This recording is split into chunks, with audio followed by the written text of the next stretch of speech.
Seperti biasa kita membicarakan tentang kesiapan kita menghadapi Idul Fitri. Jadi ini pertemuan rutin setiap tahun. Hanya memang untuk kali ini jadi forum memutuskan untuk mengurangi jumlah yang hadir.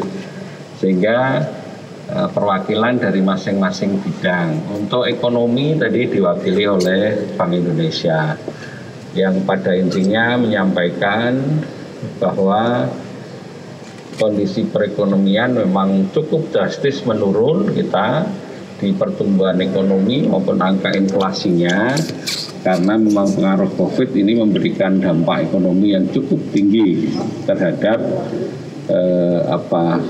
kondisi ekonomi yang ada di daerah Yogyakarta. Bahkan di beberapa komponen kita tumbuh minus gitu. Nanti komponennya apa saja, tadi ada catatan saya nggak hafal. Lalu juga ada berkaitan dengan pengamanan.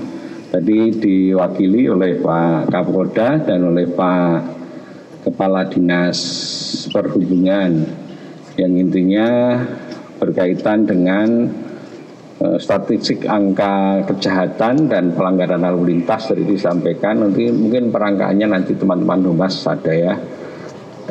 Dibandingkan antara tahun kemarin dengan sekarang, dibandingkan awal sebelum COVID dengan setelah COVID, tadi angka-angkanya mungkin nanti teman-teman bisa minta ke teman di Humas. Ada beberapa yang menurun tapi juga ada beberapa yang meningkat. Tadi kaitannya dengan keamanan. Lalu dari Dinas Perhubungan pada intinya memang harus mengembangkan checkpoint yang dilakukan dalam rangka penanganan ini, karena sudah ada kebijakan pemerintah untuk membuka transportasi walaupun tidak diperuntukkan bagi para pemudik.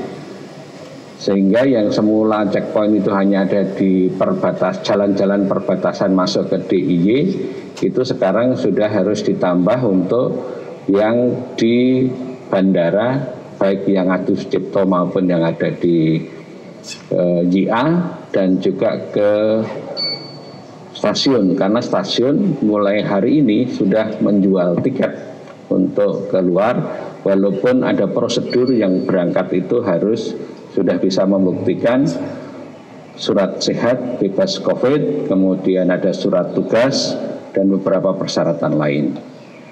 Lalu tadi juga kita sarikan beberapa kondisi di kabupaten kota, karena hari besok Jumat, Sabtu, entah Jumat atau Sabtu nanti kita akan segera mencairkan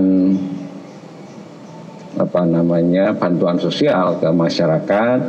Kita mohon pengawalan dari teman-teman Pol PP, polisi dan yang lain. Seandainya terjadi ketidaktertiban untuk supaya bisa dibantu untuk penertibannya. Sedangkan secara simbolis nanti mungkin teman-teman bisa hadir besok, kita jam 9 Bapak Gubernur akan secara simbolis memberikan bantuan baik dalam bentuk uang tunai lewat BPD maupun yang sembako nanti lewat Dinas Sosial dan BPBD. Besok pagi kita akan selenggarakan. Tadi juga Pak Kanwil Kementerian Agama sudah menyampaikan bahwa untuk pelaksanaan sholat Idul Fitri tidak dilaksanakan seperti biasanya, sehingga kebijakan beribadah, belajar, dan belanja dari rumah itu tetap dilaksanakan. Tadi Pak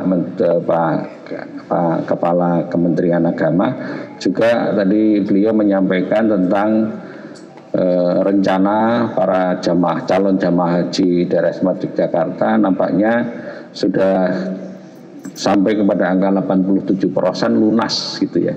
Tetapi apakah nanti pemerintah Arab Saudi akan membuka atau tidak, nanti kita tunggu dari informasi yang diberikan oleh Duta Besar Arab Saudi di Indonesia.